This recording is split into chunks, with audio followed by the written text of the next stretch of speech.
Welcome back to the Proper Football Podcast, where we bring you the latest news and announcements in the footballing world. And let's stick to the EPL. There were some games this week, and let's just go over the score lines. But before we go into that, make sure you like, share, and subscribe if you're watching this on YouTube. If you're watching this on the podcast, give us a 5-star rating. This helps us in a great way to build the community, but also for more people to see what we're doing over here. So if you're liking what we're doing, give us a like, give them a 5-star, and share with a friend. So into the scoreline summary of the games in the EPL. Brighton beat Man U last minute 2-1. Crystal Palace lose to West Ham 2-0. Fulham scrape away with a win against Leicester 2-1. Man City thrash Ipswich 4-1 with a Haaland hat trick. And Southampton barely lose to Nottingham Forest 1-0. Spurs win 4-0 against Everton. Another scoreless game for Everton. You have Aston Villa losing to Arsenal 2-0. Bournemouth 1-1 against against Newcastle. And Liverpool 2-0 against Brentford. And Mendem FC 6-2 against Wolves. Mendem FC. What is it? Who's that? That must be a new. FC is Chelsea. Chelsea. So, speaking of Mendem FC, they had a good game. They had a good game against real weak Wolves. Mendem had a good game. I'm not gonna say I'm happy for them. Are you happy for them? I'm ecstatic. I mean, especially facing Man City first game, off to a tough start. Got a bunch of players that don't have cohesion yet. Coming back against Wolves, sometimes facing these easy teams are great to start off in the beginning because you can build up that confidence to face these tougher squads. So I'm really happy to see not only a win but a serious win. Okay. So what I'm not happy about is the 2 goals. Win. Yeah. Wolves seemed like they were in a game in the first half, 2-2. Did you watch the game? I watched a bit of the game. I watched the second half. Bro, up and down the whole game, bro. Yeah. Like, exciting. First half, I was like, there's no way second half's going to be the same. And obviously, I was wrong. Yeah, no, I peeped. Cunha had scored, was offsides, and got another goal. But, yeah, Wolves looked terrible, and Chelsea looked good. So let's talk about it. So João Felix and then Neto come into the game pretty late. What you think about that? Well, first and foremost, these are 2 late signings that we just made. And that's what I was talking about, cohesion. That's the big thing I'm thinking about, cohesion. But as far as them two, both Portuguese internationals, I think it was great for them to hop into the game late because it really showcases what they can do, just them two together. Facing a weaker team, I think, with Felix getting the goal and Neto getting the assist to the goal, I just think it's great on their resume for Maresca, the coach, to see, like, hey, these two really link up well. And we already saw what happened on the other side of the pitch. But when it came down to the left-hand side and João Felix, it looks like Neto and Felix are the ways to go. And not only for Chelsea, after this week, it's going to be international break. When they go play for Portugal, this is going to really solidify their team or their spot because the competition is all pretty even, if you ask me. For Portugal? On Portugal, yeah. On their positions. Left wing, Neto or Rafael Leao. They got off to a tough start in AC Milan. Center attack. It sounds right, but it isn't right. Leao is way better than any other option that they have left wing. Better than João Felix for sure. Who do they have on the right-hand side? Who do they put? Do they put Bernardo Silva? Yeah, no one's... Unless he ends up playing in the mid, but right now in the midfield, they have way too many options.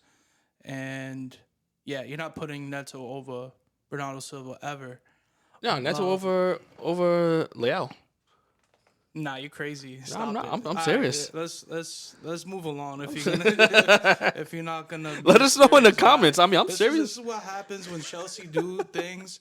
This guy gets too excited and thinks that these players are like 90 overalls. You know what I'm saying? No, great. Nah, come on. It's a good week. No, I like Neto. I love Neto, but let's be realistic. He is not better than Liao. Hey, all I'm saying is if the cohesion's here and that's gonna make the team win, that's part of the reason why Ronaldo got benched during the the World Cup, and they played better. Euros, you mean?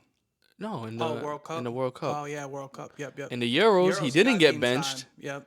Euros, he didn't get benched, and look at what happened to him. They didn't play as a team. We saw it in the Euros, and all I'm saying is, if the cohesion's here, if these two players are the best for the team to win, I would start them. Here But we go. there's a lot of politics Now there's involved. super cohesion. It's Oh election my year. God. It's election year, and there's a lot of Yeah. politics involved. That's Yeah, it. let's see this cohesion going forward. Medweke has a hat trick in 11 minutes in the game. 11 minutes in the second half, and just goal after goal after goal. I mean, that Wolves midfield just looked open, but Madueke was just going hard, and I think he had something to prove before the game. Yeah, he had a lot to prove because, yeah, I seen he had a little wild post talking about, what was it? Everything about this place is shit or something like Yeah, that. It and was then he- supposed to go to like his Finsta or something. And then went to his actual Instagram. That is nuts. But for him to post that and get bagged and then follow up with a hat trick is wicked. Yeah. It's That's the only way to back it confidence, bro. It's just up. Like, that's the only way, bro.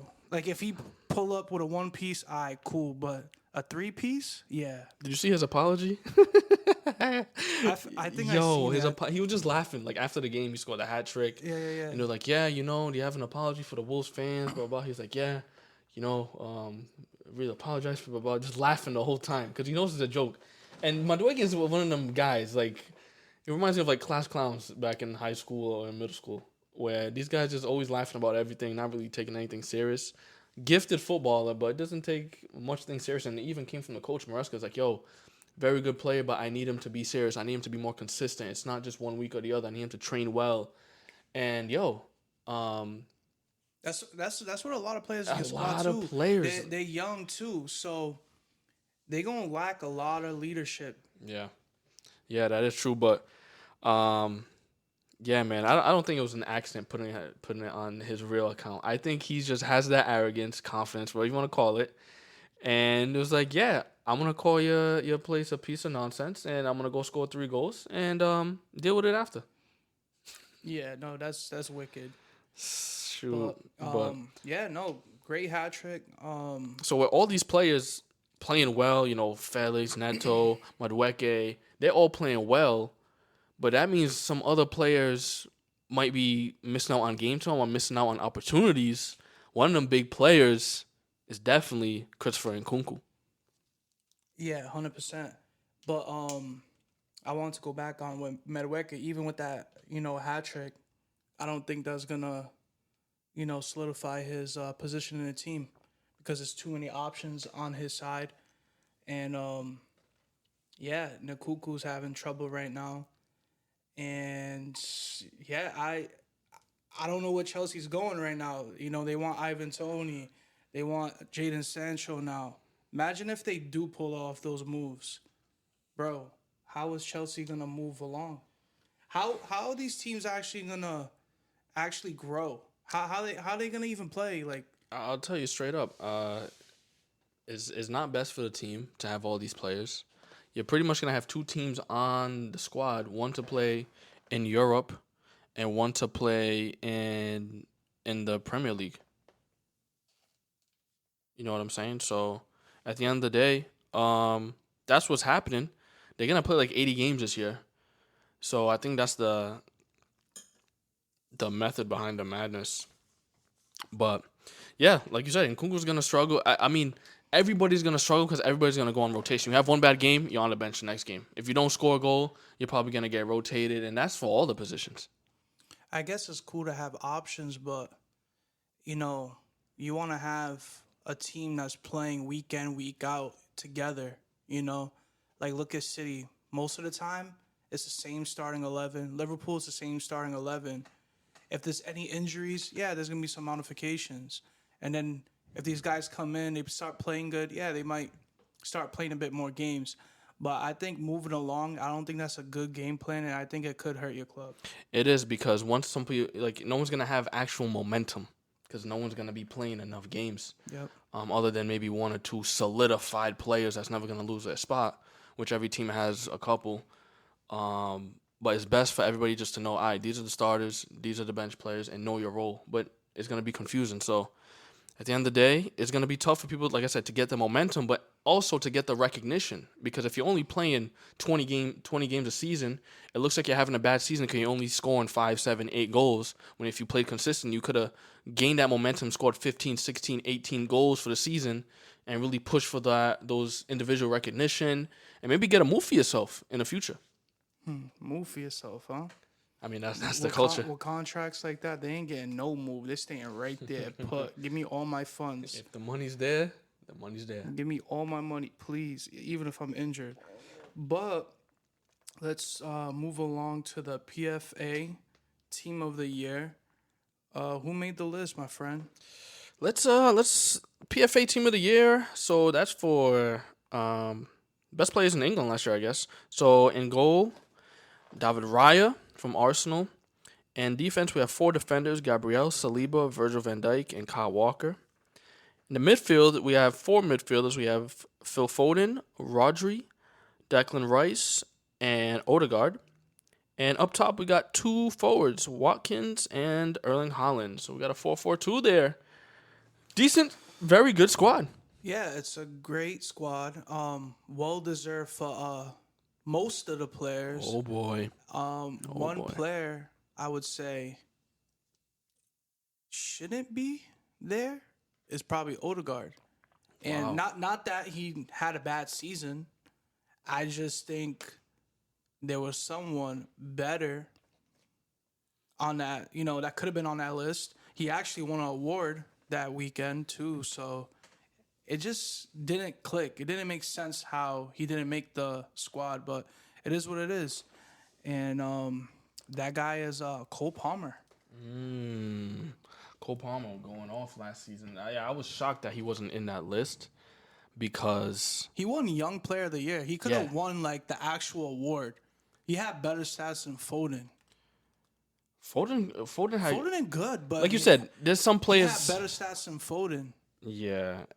But I guess it makes sense to put him as the Young Player of the Year. Just for at least we put you in there. Exactly. Yeah, I mean this it was controversial because you can put it's kind of like we're looking at that right wing position. So Odegaard can fill in that right wing. Palmer, obviously. Saka, who didn't make the team also.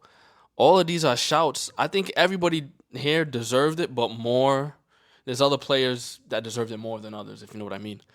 Like you said, Palmer, not even because I'm a Chelsea fan, but, 22 goals. I'm not a Chelsea fan, and I'm saying you see what I'm saying? Like he had, and he played 33 games, and he had 33 goal contributions. That's outrageous, man.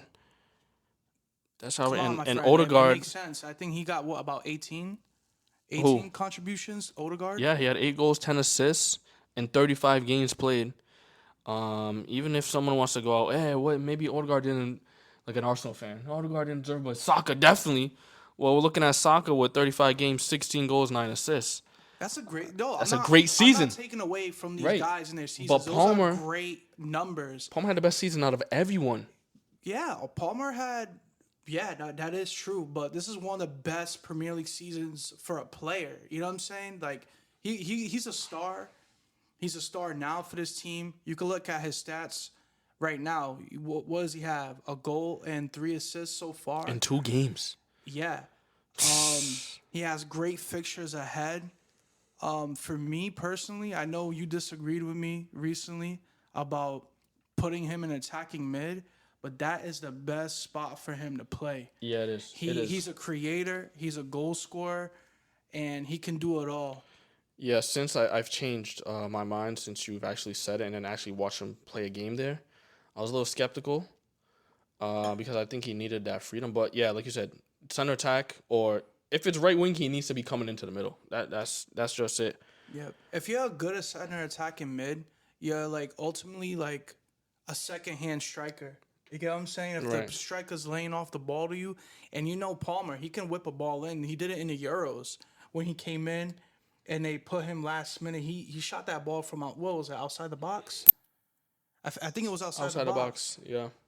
But Palmer's that guy. let's really just think about it, and we can wrap it up unless you have anything else to say. But last year, 22 goals, 11 assists, right? Playing right wing. Yep. What happens when you put him at center attack in a central role? His numbers are gonna go up. It's ridiculous. And especially if he has someone good on the left and right, which he does, for options, he has plenty of options.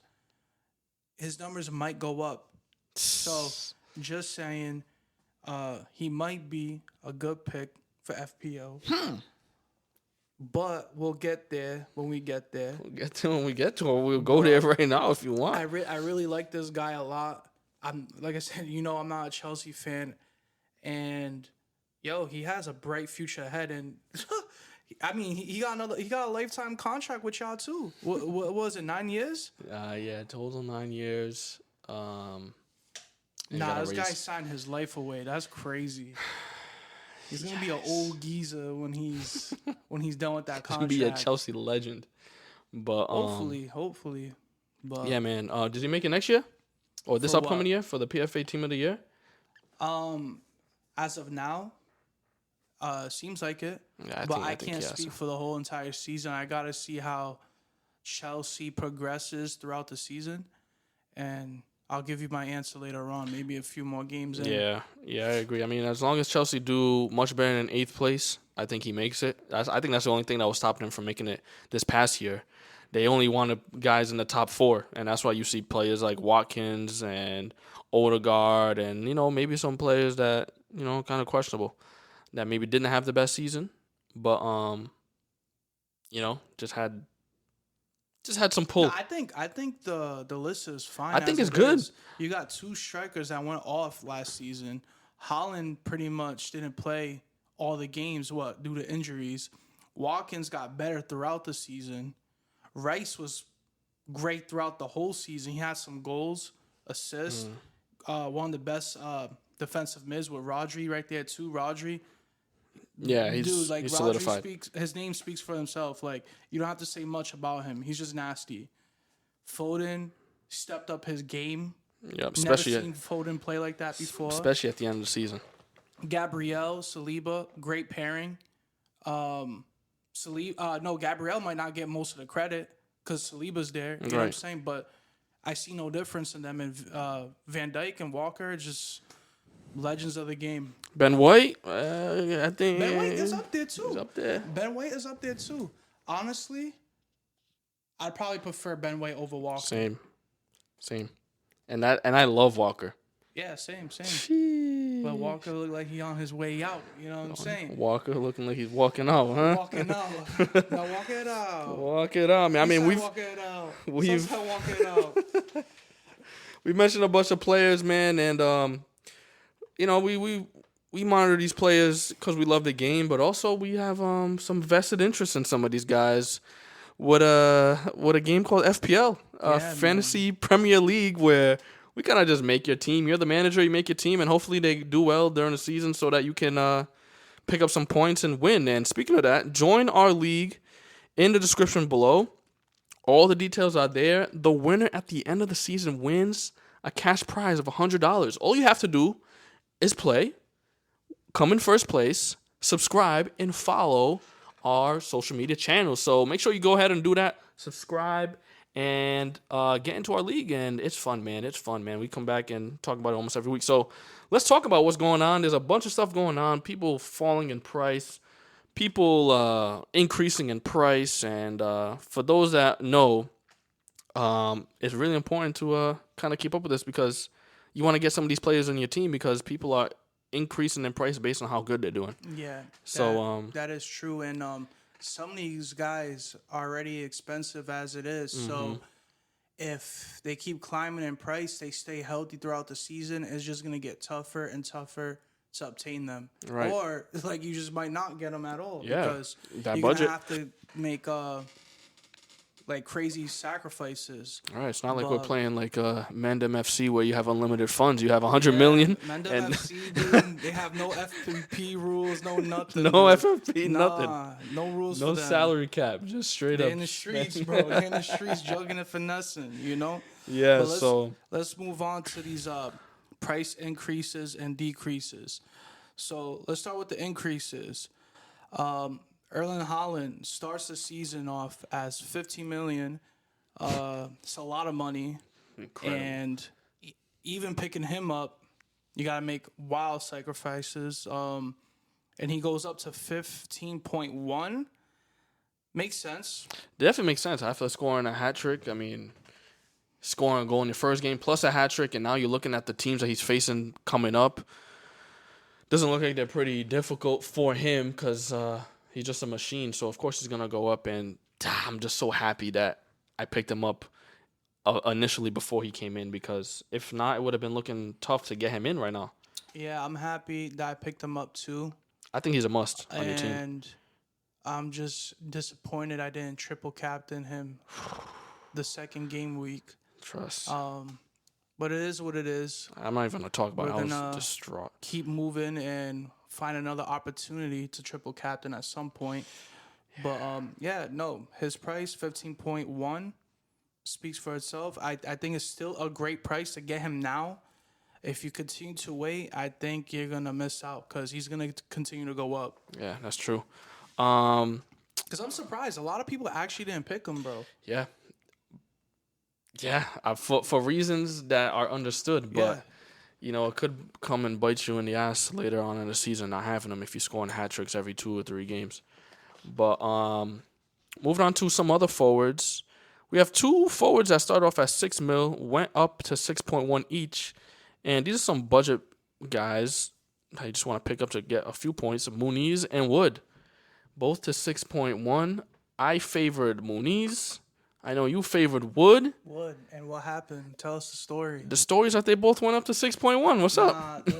What's the true story? The truth is right now that Wood has scored more points total. Muniz still hasn't scored a goal, but they both Muniz has much easier fixtures coming up in the next 4 or 5 games compared to Wood. So it's kind of like a balancing act. We're not playing FPL just to get points all in one game week. We kind of want to look at who's going to score overall. So either one you went for could work out, and let's see. There's still 36 more weeks in the season. Yeah, now Woods, I feel like it went up because based on the points that you just spoke on, and then Muniz went up based on fixtures. Yeah. So Muniz, 2-2 both weeks, pretty bad. I wanted Wood on my team. I don't know why I let this guy convince me otherwise. Hey, but man. it is what it is. It is what it is. Muniz has had like 7 shots inside the box. He did. Last game, so like he's getting his chances. He just got to score one, man, and then it's off to the races because we saw what happened last season. Yeah, and I like him this week, so hopefully he can do better. Looks like you made the right decision. Because I'm gonna have to terminate his contract if he doesn't get his act together. Oh man. Well, let's talk about one more forward. Welbeck, playing for Brighton. 33, 34 years old, still working, still scoring. He went up to a 5.6. So if you're looking for someone that's budget midfield, budget forward, and just needs to get someone in that could do some numbers, you could pick him up. But just know that there's a lot of competition on that team. Not guaranteed that he's gonna start every single game. Yeah, and that is true. But I give it to him though. He's been performing very, very well. First week, 12 points. Second week, 9 points against his former club, Manchester United. Hard game coming up with Arsenal, but moving along, you got Ipswich and Nottingham Forest and Chelsea. Wow, especially Chelsea's a pretty easy game. No, but the next 2 after, Arsenal, great fixtures. But I would personally stay away from him. I'm not big on him right now, so not my pick. True. Moving on to some midfielders that increase in price. Obviously, Salah, I don't have to say too much about him. He's going to score almost every single game. Went up to a 12.6. It's going to be tough to get him unless you've structured your team into a way where you can always fit him in. But always getting him in sooner rather than later, especially because he has some easy fixtures coming up. I mean, he's already won his first 2 games. Man U could be tricky, but after that, Nottingham Forest, Bournemouth, Wolves, Crystal Palace, who's struggling defensively. He could I gotta haul disagree on the tricky with the Man U. They just haven't looked good. Man E- U. Yeah, first game, okay. They got a little better towards, the second half. But second game, they're leaving guys wide open, in the last minutes of the game. That's Yeah, really it's really really bad. terrible. But Man U have this And thing. they're a 4-star rating FIFA Yeah, that's team now. ridiculous. That's outrageous.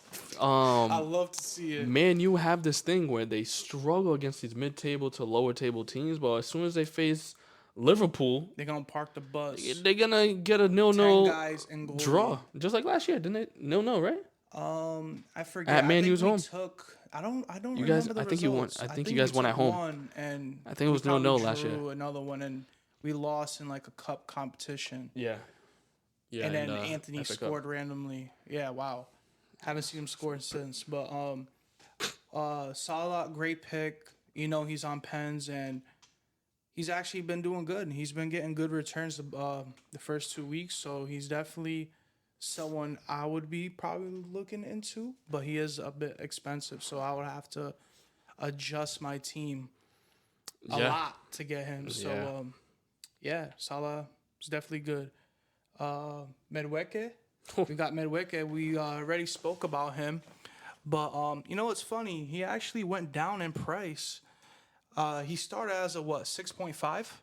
He started as a 6.5. Didn't start the first game. Yeah, started off as a 6.5, and then he drops to a 6.4, and then everyone's making crazy reactions like, "Oh, whoa, whoa, whoa!" Like he's nice now. Now he goes back to his starting price, 6.5. If you were able to get him when he was a 6.4, that's probably not a bad move because if he ends up going up a little bit more, then you'll get a return on your investment. But I'm not sold on him, even though he had a fantastic week against Wolves. I think it's going to be tough for him to get game time because there's just too many guys on that team. Yeah. And that's just my personal opinion. I'm staying away. I'm the same way as you, and for another reason, I know I'm gonna waste a transfer getting him in because I don't have him, and then waste a transfer getting him out because I know I'm gonna get sick and tired of him not playing. So it's just a lose-lose situation. I mean, I want him to continue doing well because I'm a Chelsea fan, but in the FPL, it's just a hit or miss. I can't be taking those risks. One person I can take a risk on it. I think I can mix both of these guys together.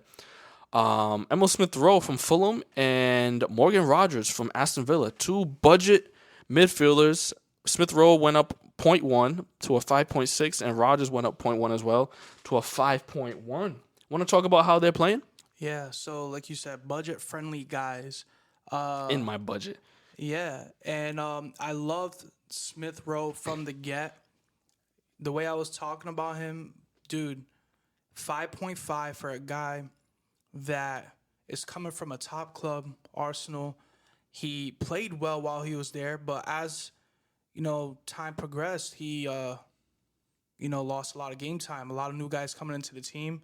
Just hard for him to get minutes, and this is the team where he's gonna get those minutes.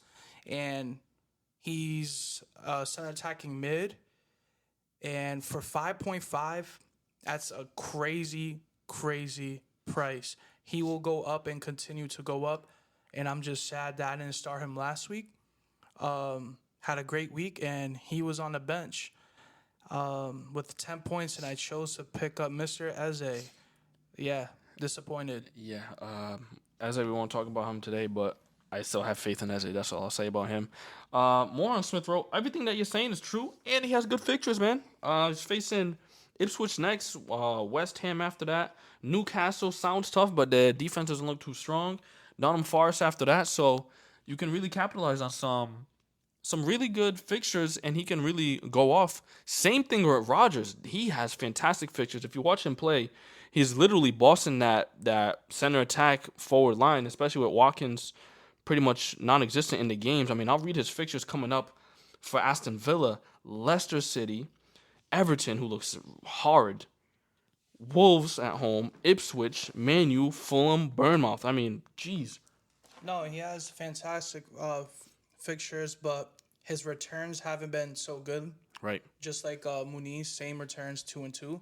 But when you see this guy play, you can tell he's lethal. Like he has so many like skills in his toolbox. This guy could have had a few returns if Watkins would finish. He's a threat on the field, and he's gonna continue to go with Price, especially if he starts getting returns. Yeah. Because it seems like people are all gravitating towards him, even though he's not getting those returns. They're buying him based on his playing style. Yeah, and for his price too, I think it's really important, especially if you have some of these premium players like Holland, Salah, Palmer, these expensive guys.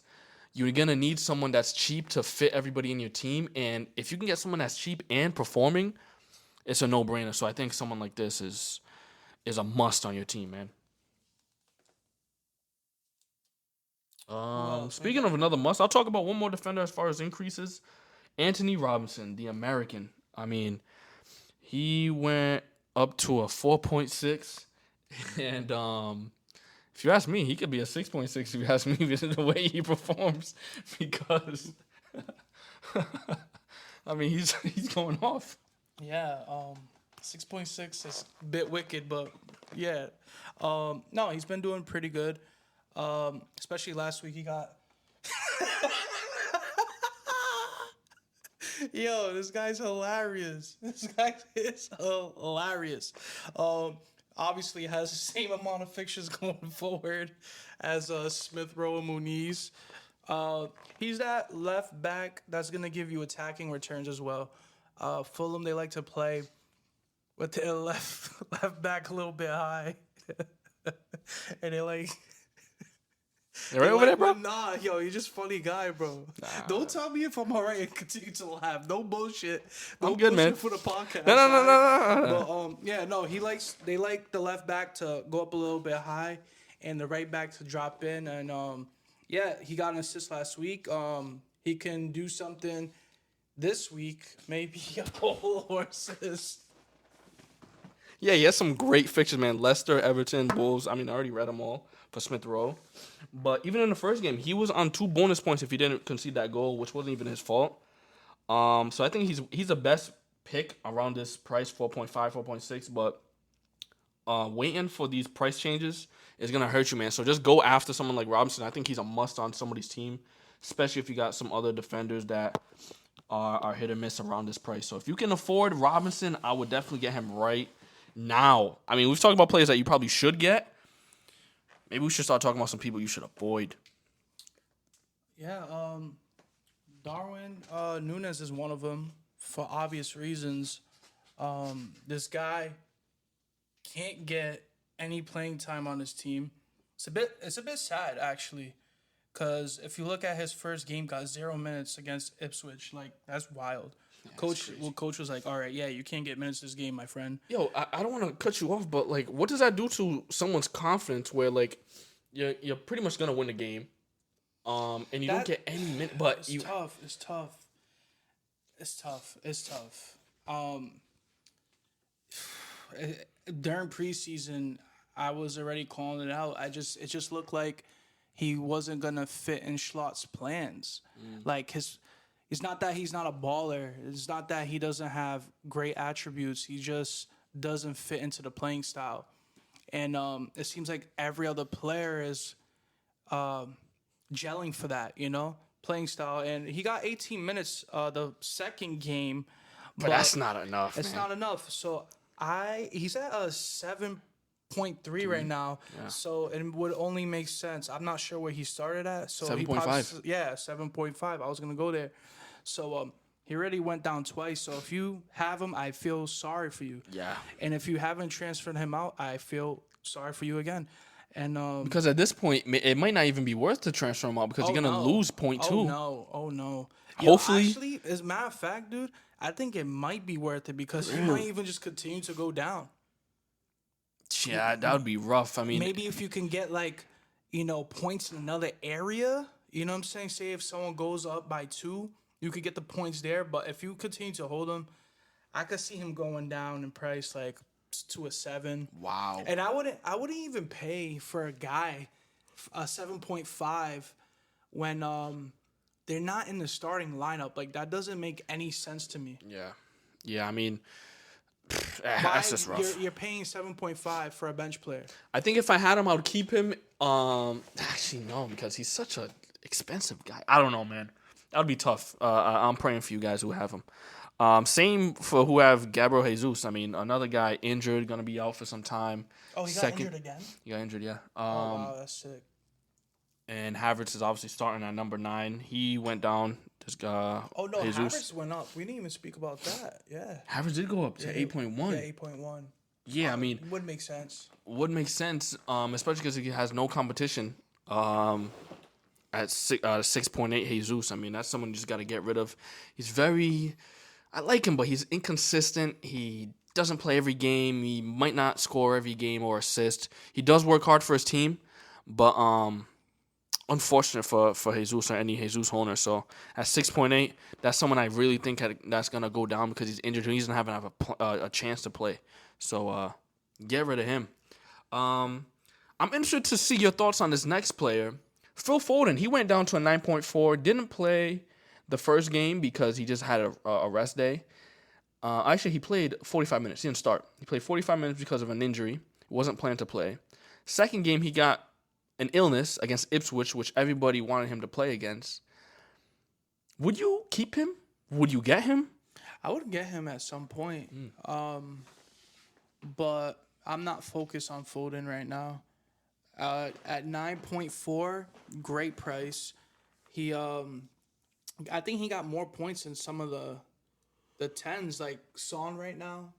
I think he had more points than Son and Saka, if I'm not mistaken. When? Last year. Perhaps. But no, his numbers were great last season. Where was Foden in price last season? Foden was like a 8, 7s, 8s, right? 8.5. Yeah. Yeah, I'm not too sold on him right now. But they got Gundogan back, so what does that say? He might go play on the right hand side where he doesn't do best, you know, in the City team. But not a bad player. I'm not focused on him right now. I'm not either. I'm gonna stay away. I think he's just too much of a risk for the reason that you said, but also because he could get benched. Look at that midfield. It could be. I don't mention Foden. But you know Pep. Player of the season. But you know Pep. Year. No, but let's be honest, dude. That would be stupid. That would be crazy. But then it could Pep vary. would have to explain every game why he's benching this guy. Nah, he doesn't have to do anything. anything. And then if I'm Foden, I'm leaving that team. Leaving that team. Look, and I'm going to my local rivals. I'm like, I'm gonna go to Arsenal or something, or I'm gonna go to Liverpool. That's trying to. If he likes Bernardo Silva and KDB in the middle, he could get benched some games. That's a very strong midfield.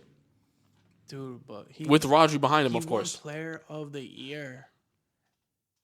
Come on, dude. I feel it. I'm just saying, this is Pep. Pep, they call it Pep roulette. You don't even know what he's going to do, man. It's always a risk. That is true. And I just think he's too much of a risk. If he doesn't start, that would be very unfortunate. Very. So just be careful if you're thinking about Foden. Could start, should start at a great price, but you never know what's going on. One guy you have to stay away from, and we don't have to spend too much time because we talked about him.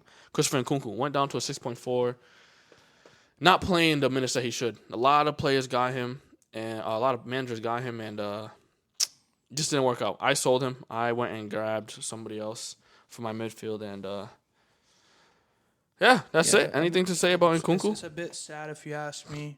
We know how much quality he has. Right. He's a great player. He can play in a lot of different positions, and Chelsea's gonna come ruin his career. I'm calling it right now.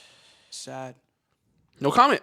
No comment. Yeah, keep it that way, please. Bruno Fernandes, 8.4. After the first game, he should have scored 1 or 2 goals. He came out on Twitter and said, "Sorry, my FPL managers, I'll come back and make it up." Next game, he gets subbed. Is this someone that people should be looking at to bring in since he had a price decrease and can get him at a steal? Or is he too much of a risk because he's getting benched and not scoring? I'm not looking at Bruno Fernandes. I don't think he's gonna get great returns right now. I think Man U as a whole are not looking solid, and I would stay away. But I mean, he does everything for his team. You know, depends.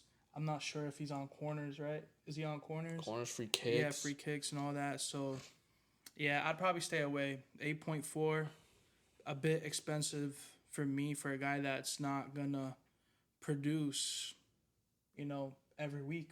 So Yeah, he's Mr. Consistent, but might not give you that haul that you're looking for. Uh, Rashford is the opposite, Mr. Inconsistent, and probably won't ever get you any hauls. I think he's someone you really need to stay away with. I know he went down to a 6.9, plays up top sometimes, but I think Garnacho, Amad Diallo, so much competition. yeah, And it's sad to see that Rashford really fell down to that type of level for guys that's just coming up. Rashford's, 27 years old and still competing with guys that are 18, 19, 20 years old. So, yeah, I think Rashford's on the downfall right now, and it's a bit sad to see because growing up, people were talking about him crazy, like, oh, this kid, yada yada, he's gonna be this, he's gonna be that, yada yada. But his career has been a roller coaster, and right now he's down, and I think he's gonna stay down for a while. But yeah, I would stay away. 6.9.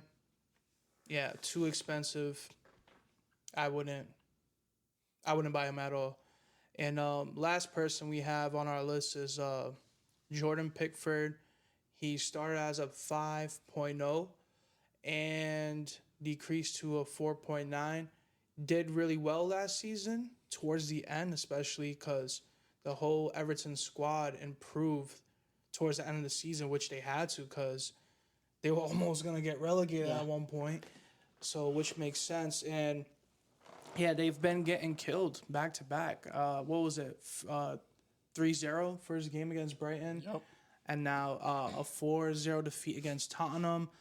Not a guy I want on my team if that's how they're going to be playing. I know they have a couple injuries in the defense, but it's no excuse. I mean, you're in the Premier League, you got to show out. You can't be losing 4-0, 3-0, like back. Like, come on. That's crazy. Yeah, I agree, man. I would probably stay away from Pickford for now, but we saw the same type of script with Pickford last year, where in the beginning of the season, a lot of players, a lot of managers picked him up because he was cheap at 4.5. Sean Dyche is considered a very defensive manager, and he struggled pretty much the first half of the season until like game week 8, and then he just started keeping up clean sheet after clean sheet after clean sheet. And maybe he's someone to monitor because he's gonna face Bournemouth and Aston Villa soon, but right after he has Leicester, Crystal Palace. After Newcastle, he has Ipswich, Fulham, Southampton. So maybe he can pick it up, and maybe it's something that you can capitalize on at a 4.9. But I would just monitor him for now and wouldn't make any rash decisions At the moment. At the moment. All right. That concludes our episode for today. We appreciate everybody that started with us and are continue to, listen to our podcast. Continue to like, share, and subscribe. And tune in next week. We'll see you there.